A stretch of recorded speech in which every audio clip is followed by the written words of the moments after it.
Good morning students. आज हम लोग हिंदी लैंग्वेज में चैप्टर 21 पढ़ेंगे जिसका नाम है विराम चिन्ह। तो बच्चों, विराम का मतलब होता है कि रुकना और चिन्ह का मतलब होता है निशान। ठीक है, तो वो कि रुकने का निशान, इसका अर्थ हुआ विराम मतलब रुकने का। तो रुकने का चिन्ह वाक्य में कहाँ लगाते हैं ये हम इस पाठ में पढ़ेंगे। तो बच्चों, विराम चिन्ह जो होता है कि जब हम कोई वाक्य लिखते हैं तो अपने भावों और अपने विचारों को स्पष्ट करने के लिए हम जिन चिन्हों का प्रयोग वाक्य के बीच में या वाक्य के अंत में करते हैं उन्हें हम विराम चिन्ह कहते हैं। तो ये विराम चिन्ह कहलाते हैं। और विराम चिन्ह के प्रकार कितने होते हैं? तो आपकी पुस्तक में विराम चिन्ह के 13 प्रकार दिए गए हैं। जिसके प्रकार होते हैं 13: पूर्ण विराम, अल्प विराम, अर्ध विराम, उपविराम, प्रश्नबोधक, योजक, कोष्टक, निर्देशक, हंसपद या त्रुटिपूर्वक विराम, उद्धरण चिन्ह, विवरण चिन्ह, लाघव चिन्ह और विस्मयवाचक। पहला पॉइंट है पूर्ण विराम। तो पूर्ण विराम का मतलब होता है फुल स्टॉप, मतलब कि पूर्ण रूप से विराम।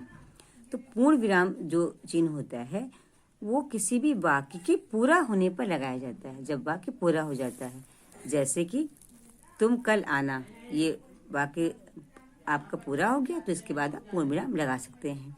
तो ये हमारे होते हैं कि पूर्ण विराम जब वाक्य पूरा होता है तब इस चिन्ह को लगाते हैं। अल्प विराम, अल्प विराम बच्चों किसे कहते हैं? तो अल्प विराम का जो प्रयोग होता है वो हम उन स्थानों पर करते हैं जहाँ पर थोड़ा रुकने की आवश्यकता होती है। जब किसी वाक्य में थोड़ा रुका जाता है तब हम वहाँ पर अल्प विराम चिन्ह लगाते हैं। कई वस्तुओं के बीच अलगाव दिखाने में भी संवाद या उपवाक्यों में अल्प विराम लगाया जाता है। जैसे कि देखिए उदाहरण में है कि मेज पर फलों की टोकरी में आम, केले, अमरूद और सेब रखे हैं। अब देखिए यहाँ पे बहुत सारे फल हैं, आम है, केला है, अमरूद है और सेब है। तो इसीलिए इसमें अल्प विराम लगाया गया है। ठीक है, ये देखिए अल्प विराम का निशान है, आम, केले, अमरूद। अब एक उदाहरण और देखिए, शांति आई थी पर बिना कुछ कहे ही चली गई। तो शांति आई थी, अब देखिए यहाँ पर ये एक वाक्य पूरा हो गया तो यहाँ थोड़ा सा रुकना है। तो यहाँ पर अल्प विराम का चिन्ह लगाते हैं कि शांति आई थी पर बिना कुछ कहे ही चली गई। अब अर्ध विराम बच्चों देखिए क्या होता है।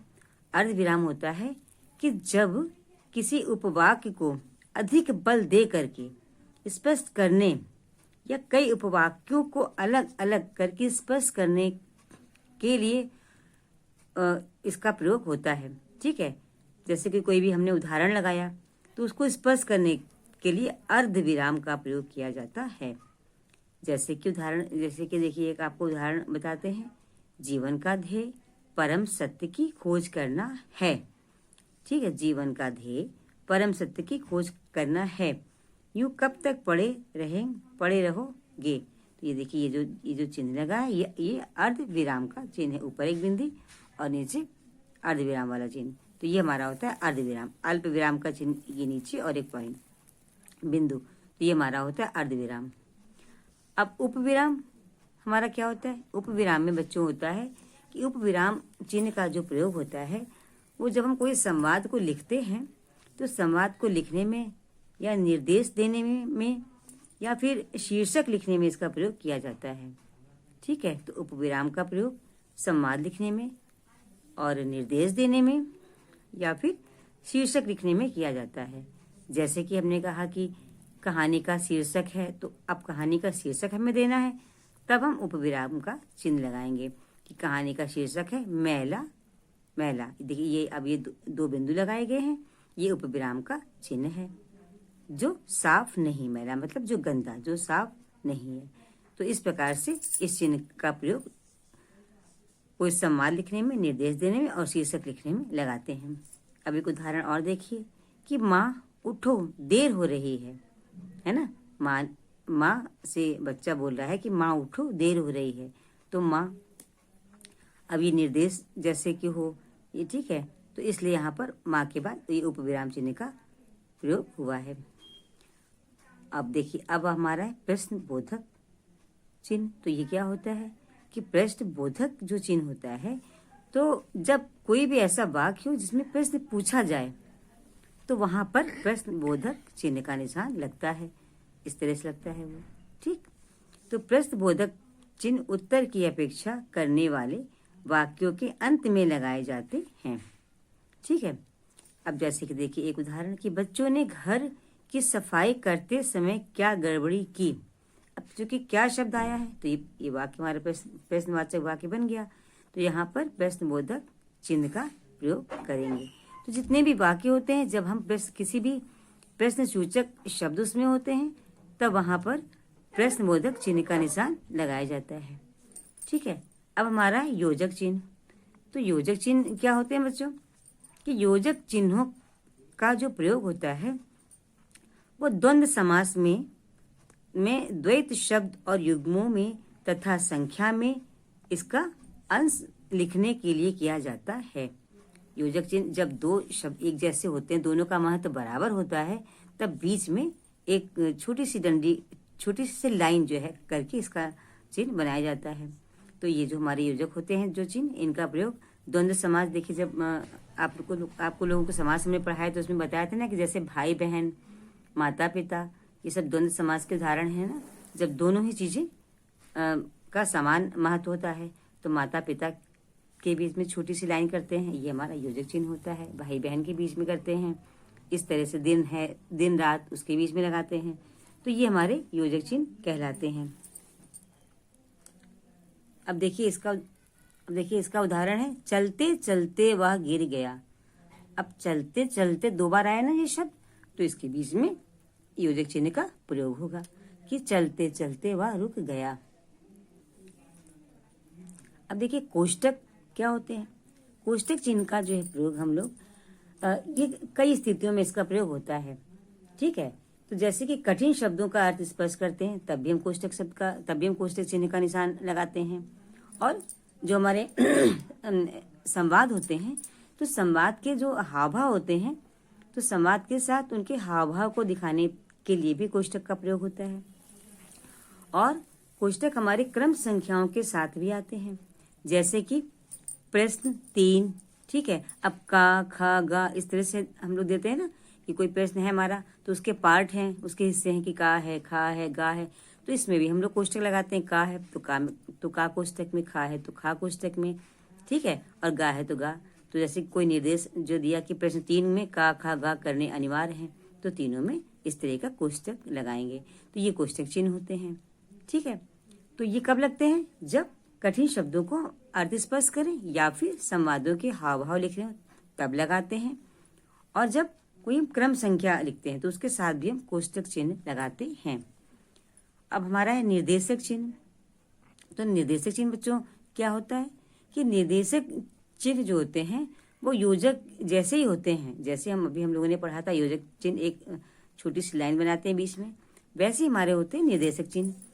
तो इसका आकार थोड़ा बड़ा होता है बस, ठीक है। जैसे योजक चिन्ह दो शब्दों के बीच में हम लोग लगाते हैं, छोटा सा लाइन करते हैं, और निर्देशक चिन्ह थोड़ा सा बड़ा होता है, क्योंकि निर्देशक शब्द का ही मतलब है कि जब हम किसी बात के लिए निर्देश करें, संकेत करें, इशारा करें, ठीक है, तो थोड़ा सा बड़ा होता है। ये होता योजक की तरह से ही है, लेकिन इसका निशान थोड़ा सा बड़ा होता है आकार इसका। तो किसी भी उदाहरण की ओर संकेत करने के लिए यह चिन्ह लगाया जाता है। अगर हम कोई उदाहरण बता रहे हैं तो उसका संकेत जो है करने के लिए इस चिन्ह को लगाते हैं, या फिर निर्देशों को दिखाने के भी लिए हम इस चिन्ह का प्रयोग लगाते हैं, इसीलिए इसका नाम पड़ा है निर्देशक चिन्ह। जैसे कि देखिए उदाहरण में राम सीता वन को गए, तो राम सीता के देखिए बीच में डैश आया है, इस तरह से लाइन आई है, ये हमारा निर्देशक है चिन्ह, ठीक है। लेखक का आशय है जो लोग उत्साहीन हो चुके हैं। अब देखिए लेखक का आशय है, इसके बाद यहाँ पर निर्देशक चिन्ह का प्रयोग हुआ है, क्योंकि उसका क्या आशय है, ये चीज आगे के वाक्य में निर्देशित हुई है। ठीक है, अब हमारा है 9 नंबर कि हंस पद या त्रुटिपूर्वक चिन्ह। तो हंस पद या त्रुटिपूर्वक चिन्ह किसे कहते हैं बच्चों? हंस पद को काक पद या त्रुटिपूर्वक भी कहा जाता है, क्योंकि इसका नाम ही है हंस पद। तो हंस पद को काक पद या त्रुटिपूर्वक भी कहा जाता है। ये देखने में, ये जो चिन्ह का जो निशान होता है, ये देखने में हंस या कौवे के पैर के निशान की तरह ही दिखता है। जैसे कौवे का और या फिर हंस के पैर का जो निशान होता है उस तरह से ही दिखता है, इसीलिए इसका नाम पड़ा है हंस पद। इसी कारण इसे हंस पद या काक पद कहा जाता है। इसे त्रुटिपूर्वक भी कहा जाता है। ठीक है, इस चिन्ह का नाम को त्रुटिपूर्वक भी कहते हैं, क्योंकि इसका जो प्रयोग होता है वो वाक्य को लिखते समय अगर कोई शब्द छूट जाता है, जैसे कोई वाक्य हम लिख रहे हैं और जब कोई शब्द छूट जाता है तो उस शब्द को लिखने के लिए उस शब्द के नीचे इसको लगाते हैं, उसके ऊपर उस शब्द को लिखते हैं। कभी कभी आप लोग जब कोई वाक्य लिखते हैं तो कुछ छूट जाता है तो आप इस तरह का चिन्ह लगाते हैं ना, और फिर ऊपर अपने शब्दों को लिखते हैं। तो ये हमारा होता है हंस पद या त्रुटिपूर्वक चिन्ह। अब इसका उदाहरण ये देखिए कि मुर्गियों को, अब यहाँ पर देखिए ये हंस पद चिन्ह लगा हुआ है क्योंकि यहाँ पे भी छूट गया था। भाई पहले आपने देखा कि मुर्गियों को किसी ने हमारे विरुद्ध भड़का दिया है, तो अब भी छूट गया था तो भी को दर्शाने के लिए इस तरह का चिन्ह लगाया गया। ये हमारे हंस पद या त्रुटिपूर्वक चिन्ह होते हैं। अब हमारा है उद्धरण चिन्ह। उद्धरण चिन्ह क्या होता है कि उद्धरण चिन्ह हमारे 2 प्रकार के होते हैं। उद्धरण बच्चों 2 प्रकार के ये चिन्ह होते हैं। ठीक है, एक हमारा होता है इकहरा उद्धरण चिन्ह और एक होता है दोहरा उद्धरण चिन्ह। इकहरा कब लगाते हैं? इकहरा उद्धरण चिन्ह लेखकों, कवियों तथा किताबों आदि का नाम लिखते समय लगाया जाता है। ठीक है, जब हम किसी लेखक का नाम लिखते हैं, जब हम किसी कवि का नाम लिखते हैं, या जब हम कोई कविता लिखते हैं, तब हम इकहरे उद्धरण चिन्ह को लगाते हैं। ठीक है, जैसे कि मुंशी प्रेमचंद द्वारा लिखा गया उपन्यास कर्मभूमि अत्यंत प्रसिद्ध है। अब मुंशी प्रेमचंद ये कवि का नाम है तो इकहरा उद्धरण चिन्ह लगा दिया। ठीक है, और कर्मभूमि उनके उपन्यास का नाम है तो यहाँ पर भी इकहरा लगाया। तो जब किसी का नाम लिखते हैं तब हम इकहरा लगाते हैं। और दोहरा उद्धरण चिन्ह बच्चों क्या होता है? इसका प्रयोग हम करते हैं कब? जब किसी की बात को हम ज्यों का त्यों लिखते समय प्रयोग में लाएं। जैसे कोई कथन है, कोई वक्तव्य है, किसी ने कहा है तो उसको हम लिखें और उसमें बिना किसी बदलाव के ज्यों का त्यों, तब हम दोहरे उद्धरण चिन्ह का प्रयोग करते हैं। जैसे कि उदाहरण में देखिए कि हम काम करने को तैयार हैं, काम बताए जाएं। ठीक है, अब ये किसी के द्वारा ये कहा गया वाक्य है पूरा, तो उसको एज इट इज मतलब ज्यों का त्यों उतार दिया। ठीक है, जैसा कहा गया वैसा ही, तो यहाँ पर दोहरा उद्धरण चिन्ह लगाते हैं। अब जैसे कि गांधी जी ने कहा था आराम हराम है, तो ये गांधी जी का वक्तव्य है। ठीक है, तो इसमें कोई बदलाव नहीं हुआ, तो इसमें हम दोहरा उद्धरण चिन्ह लगाएंगे। अब बच्चों आज हम यहीं तक पढ़ते हैं। इसका अगला भाग हम लोग नेक्स्ट उसमें पढ़ेंगे दूसरी वीडियो में। ओके बच्चों, बाय।